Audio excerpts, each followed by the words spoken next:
A letter arrived for Carl Jung, written by a man named Roland, and that letter contained a confession that the psychiatry of the time did not know how to treat. Roland had tried to stop drinking through willpower, through shame, through promises made to his family, through hospitalizations. He did everything the manuals told him to do, and he failed every single time. Most people, upon seeing someone like Roland relapse for the 10th time, conclude the same thing. Weakness of character, lack of discipline, a moral defect carved into that man's soul. But Jung looked at Roland and saw something else. He did not see a weak man. He saw a starving man. And his hunger was not for alcohol, it was for something that alcohol only pretended to deliver. This is the first illusion that must die today. Addiction is not born of weakness. It is born of a spiritual thirst that has not found a language. The body knows something is missing. The mind does not know how to name it. And in the absence of a name, in the absence of a path, the organism grabs onto whatever is closest, a bottle, a screen, a dose, a full plate at 3 in the morning, an endless scroll of videos that no one remembers after seeing. Jung understood this with an almost clinical coldness. Addiction is a misdirected spiritual quest. When human beings do not find the sacred, they invent cheap substitutes for the sacred, and the body accepts any substitute because the body does not distinguish between true relief and anesthesia. Only consciousness distinguishes, and consciousness is exactly what addiction was designed to shut off. Stop for a second and observe your own life with the detachment of someone examining a specimen, not with the indulgence of someone making excuses. That which you call just a silly vice, that habit you repeat even though you know it is slowly destroying you, has never been about the object of the vice. It was never about the drink, the food, the phone, the game, the approval of others, the compulsive work disguised as productivity. It was always about the void that this object tried and failed to fill. You are not addicted to the substance. You are addicted to the momentary sensation that the void has stopped hurting. And that changes everything, because it means the enemy was never the object. The enemy is the wound that the object tries to silence. There is a thirst inside you that no amount of what you are consuming will ever satisfy, because this thirst was not made to be quenched from the outside. Imagine the human body as an organism with an internal alarm system: hunger, thirst, pain, fatigue. Each alarm exists to point to a real and solvable need. Eat, and the hunger subsides. Sleep, and the fatigue subsides. But there is an older, quieter alarm that modern science insists on ignoring: the alarm of meaning. When a life loses direction, when days become repetition without purpose, when a person no longer knows where they are walking or why, this alarm goes off. And because it does not come with a clear name, because no one taught you how to recognize it, you mistake it for something else. You mistake it for boredom. You mistake it for anxiety. You mistake it for physical hunger. And you run after the first stimulus available to shut off the noise. The problem is that the stimulus shuts off the alarm, but it does not resolve the cause. It is like ripping the battery out of a smoke detector while the house continues to burn. The silence you buy is false. It lasts minutes, sometimes hours. Then the alarm returns louder because the need is still there, ignored, growing beneath the surface like a root that no one pulled out. That is why yesterday's dose is no longer enough today. It is not because your body has become weaker. It is because the original wound was never treated, only silenced. And silenced wounds do not heal, they fester. Jung called the part of you that carries these repressed needs the shadow. It is not an abstract concept from a psychology book to be quoted at dinner parties. It is literal. These are the parts of you that you learn to hide in order to be. I accept the exhaustion you never admit to, the loneliness you mask with busyness, the anger you have swallowed so many times that you no longer recognize your own face when it appears. And things buried alive do not die. They leak. They leak as compulsion, as irritation for no apparent reason, as that just one more time impulse that you have already promised yourself 1,000 times would be the last.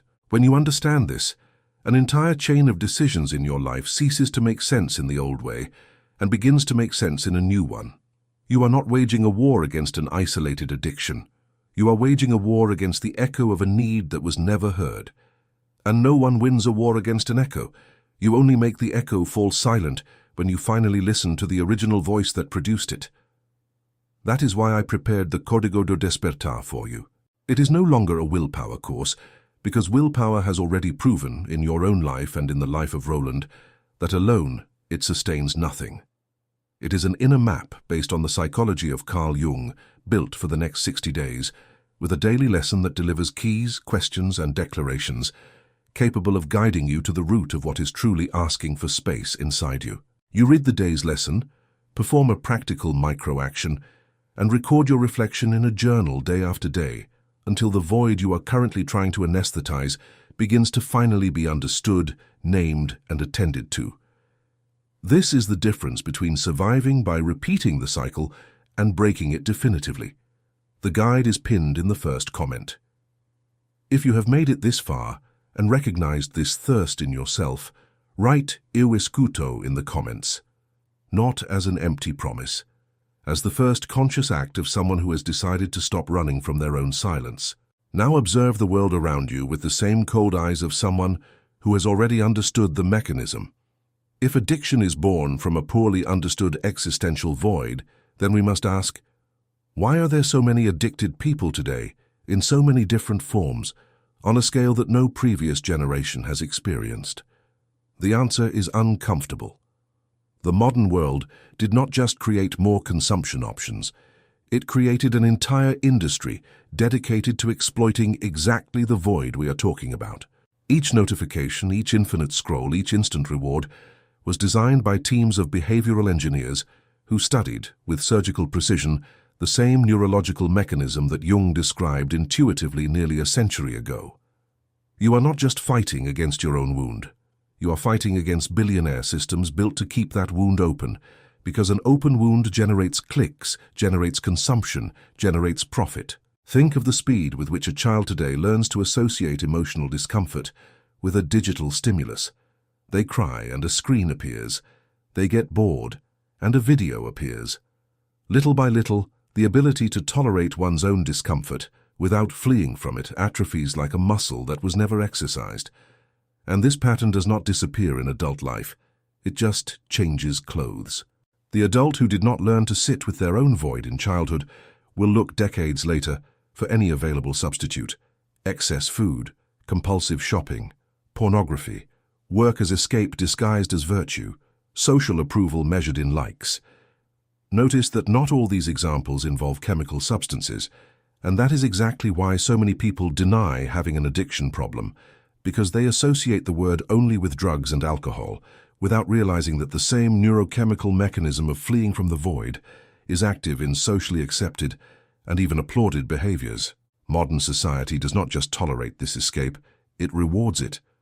Working to the point of exhaustion is called dedication. Checking your phone every 3 minutes is called being connected. Consuming compulsively is called rewarding yourself. This creates a cruel paradox. The more a person flees from own emptiness through accepted behaviors, the more applause they receive and the fewer external reasons they have to stop and ask why, deep down, they continue to feel so empty. It is not loneliness that most scares modern man. It is loneliness without an apparent explanation, because they have done everything they were supposed to do to be happy and still feel the same hole in their chest. Jung would say, "You are not sick for feeling this void. You are sick for having learned to fill it with substitutes that could never, by nature, resolve a spiritual need." If the origin is a flight from discomfort, the obvious solution seems to be to fight the impulse harder. More discipline, more restriction, more guilt when one fails. This is exactly where most people get stuck, because they try to defeat an emotional impulse using only rational tools. And it is like trying to put out a fire with a logical argument. Jung proposes a complete inversion of this logic of war. Instead of treating the impulse as an enemy to be silenced, it must be treated as a messenger to be interrogated. Every time the compulsion appears, it is delivering a sealed letter with information about an emotional need you have not yet met. Tearing up the letter without reading it does not make the need disappear. It only ensures that it will come knocking again, louder, next time. This requires a change in posture that is difficult to accept at first.